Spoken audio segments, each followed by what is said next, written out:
Oh, this is a very heavy question.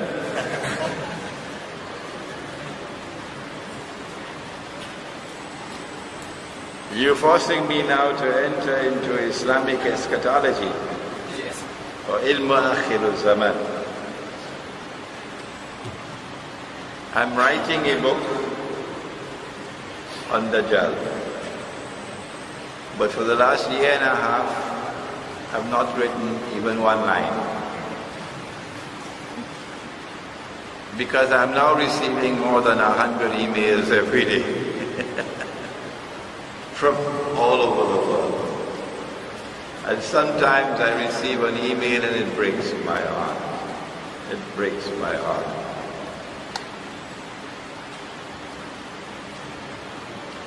And so I'm not getting the time to write.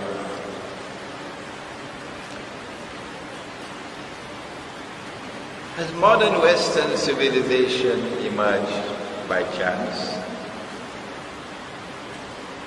Is it an accident of history? If modern Western civilization can emerge in history by accident, then I say that a cow can also jump over the moon. Yeah. Well then, if it did not emerge by accident, what is there which can explain the emergence of this amazing civilization with its scientific and technological revolution, which is still continuing, which has given to this civilization a power which is unprecedented in human history, that all of the rest of mankind combined, including Saddam Hussein, cannot match the power, the military power of modern Western civilization. Is this by accident? And if it is not, what is the explanation? Not only is this the most powerful civilization in terms of military might to have emerged in human history,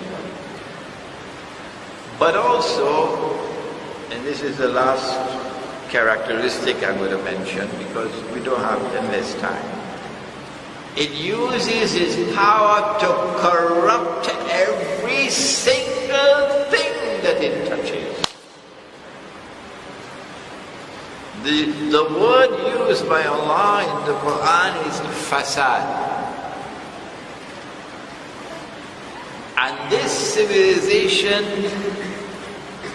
is engaged in universal fasad, corrupting the political civilization, political life of the world, corrupting the economic life, corrupting the market, corrupting the monetary system, the money that we use, corrupting the educational system, corrupting the relationship between the male and the female, corrupting the sexual life, corrupting sports and entertainment. But most dangerous of all, corrupting and destroying the spiritual life and reducing mankind today to a world filled with one-eyed people. Even with the PhD from MIT, he still sees with only one eye. What is it that explains this universal facade? Let me use the term in the Quran. Did the Quran not say that it has come to explain all things? وَنَزَّلْنَا عَلَيْكَ الْكِتَابَ تِبْيَانًا لِكُلِّ شَيْءٍ, to explain all things. What is the explanation of the universal facade There are those who don't want to answer that question. Too loaded a question. There are those who, because of bad methodology in the study of Quran and Hadith, are incapable of answering that question correctly. But when you go to the Quran and to the Hadith, there's only one answer. إن يأجوج ومأجوج مفسدون في الأرض. إن يأجوج ومأجوج مفسدون في الأرض. The universal facade that we have in the world today is explained in the Quran.